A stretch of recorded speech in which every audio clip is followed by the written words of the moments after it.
Hello friends, my name is Rupali Bhardwaj and our today's topic is non-renewable resources.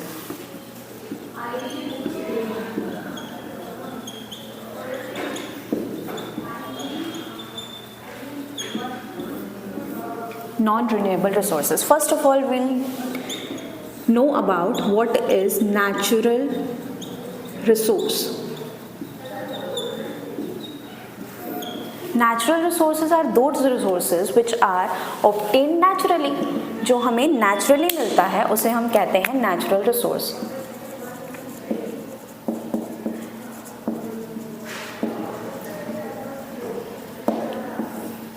ऐसे resources जो हमें naturally obtain होते हैं उन्हें कहते हैं नेचुरल रिसोर्स. दो टाइप के नेचुरल रिसोर्सेज होते हैं.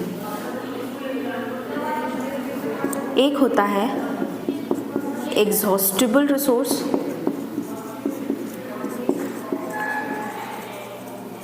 और एक होता है इनएग्जॉस्टिबल रिसोर्स.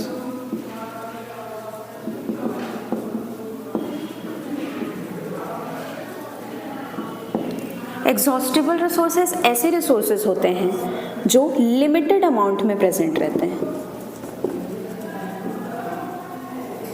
जो लिमिटेड अमाउंट में पाए जाएंगे उनको कहते हैं एग्जॉस्टिबल रिसोर्स. जो हम यूज़ करते जाएंगे तो वो ख़त्म हो सकते हैं. जैसे एग्जाम्पल के लिए हम बोल सकते हैं कोल, पेट्रोलियम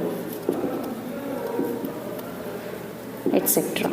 तो ऐसे रिसोर्सेज जो लिमिटेड अमाउंट में प्रेजेंट होते हैं और जिनको हम यूज़ करते जाएंगे तो एक टाइम ऐसा आएगा जब वो ख़त्म हो जाएंगे तो उनको कहेंगे कोल, पेट्रोलियम जैसे example.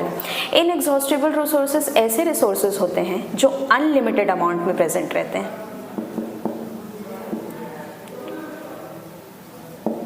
For example sunlight, air, water etcetera. This type of resources जैसे सनलाइट, एयर, वाटर, ये ऐसे रिसोर्सेज जो अनलिमिटेड अमाउंट में प्रेजेंट होते हैं, जो कभी भी ख़त्म नहीं होंगे चाहे हमें कितना भी उसे यूज़ कर लेते हैं. ठीक है. इनके लिए एक और टर्म यूज़ होता है. एग्जॉस्टिबल रिसोर्सेज के लिए टर्म यूज़ होता है नॉन रिन्यूएबल. नॉन रिन्यूएबल ऐसे रिसोर्सेज जिनको हम फिर से रीन्यू करके यूज़ नहीं कर सकते, क्योंकि कोल, पेट्रोलियम ऐसी चीज़ें हैं जिनको बनने में मिलियंस ऑफ ईयर्स लगते हैं. बहुत टाइम लगता है कोल और पेट्रोलियम को प्रिपेयर होने में. तो वो नॉन रिन्यूएबल रिसोर्सेज होते हैं. इनएग्जॉस्टिबल रिसोर्सेज कैसे रिसोर्सेज होते हैं? ये रिसोर्सेज होते हैं रिन्यूएबल रिसोर्सेज. रिन्यूएबल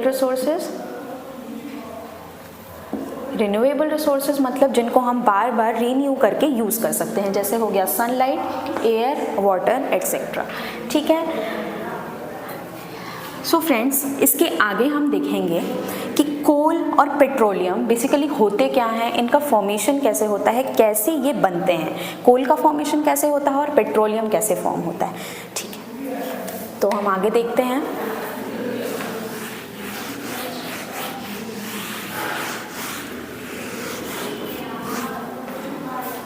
सबसे पहले मैं बताऊंगी कि कोल का फॉर्मेशन कैसे होता है. कोल, सबसे पहले कोल होता क्या है? ये एक हार्ड ब्लैक कलर्ड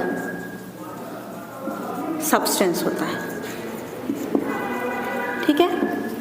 कोल क्या होता है? एक हार्ड ब्लैक कलर्ड सब्सटेंस होता है. एक हार्ड ब्लैक कलर्ड सब्सटेंस होता है कोल. ठीक. कोल जो होता है वो कैसे फॉर्म होता है, तो मैं इसको आपको एक डायग्राम के थ्रू एक्सप्लेन करूँगी. जैसे कि यहाँ पे एक अर्थ का सरफेस है, मैं बना रही हूँ. यहाँ अर्थ के सरफेस के ऊपर बहुत सारे प्लांट्स हैं. ठीक है.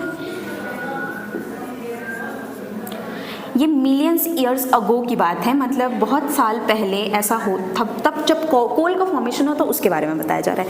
तो प्लांट्स क्या हैं? ये जो है सरफेस के जस्ट ऊपर प्रेजेंट हैं. अब यहाँ पे क्या होगा, कुछ टाइम ऐसा आएगा जब ये प्लांट्स जो होंगे एक टाइम पे मर जाएंगे, दे विल डाई.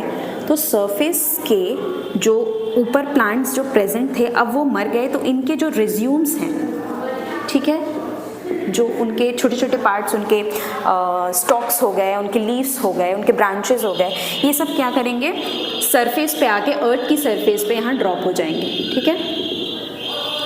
और फिर ड्रॉप होने के बाद इनके ऊपर, यानी जो रिज्यूम्स हैं इस प्लांट के, उसके ऊपर क्या करेंगे, उसके ऊपर क्या होगा, सैंड सिल्ट, क्ले, इन सबके जो लेयर्स हैं वो उसके ऊपर प्रेजेंट हो जाएंगे। जैसे कि यहाँ पे ये अर्थ की सरफेस है, इसके ऊपर जो रेज्यूम था इन प्लांट का, इस प्लांट के डेड पार्ट्स जो थे वो यहाँ पे हुए, और इनके ऊपर एक बार सैंड का लेयर, फिर सिल्ट का लेयर, फिर क्ले का लेयर, ऐसे इनके ऊपर लेयर बाय लेयर जो सैंड्स हैं, जो पार्टिकल्स हैं वो अरेंज हो जाएंगे। और लेयर बाय लेयर जैसे ही अरेंज होंगे ये और नीचे बरी होते चले जाएंगे जो पार्टिकल्स हैं। फिर जैसे ही ये नीचे बरी हो जाएंगे, high temperature and high pressure, high temperature और हाई प्रेशर क्रिएट होगा। जब हाई टेम्परेचर और हाई प्रेशर क्रिएट होगा तब होगा कोल का फॉर्मेशन।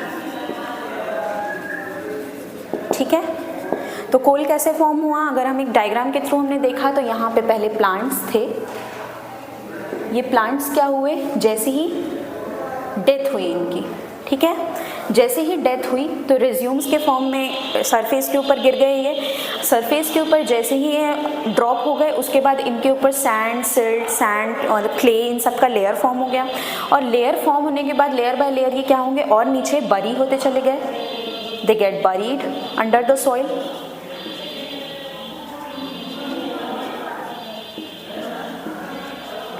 एंड आफ्टर दैट वहाँ पे हाई टेम्परेचर और हाई प्रेशर क्रिएट हुआ नीचे, सॉइल के नीचे एकदम कैसा होगा, high temperature high pressure create होगा, और उसके बाद एट लास्ट कोल का फॉर्मेशन होगा।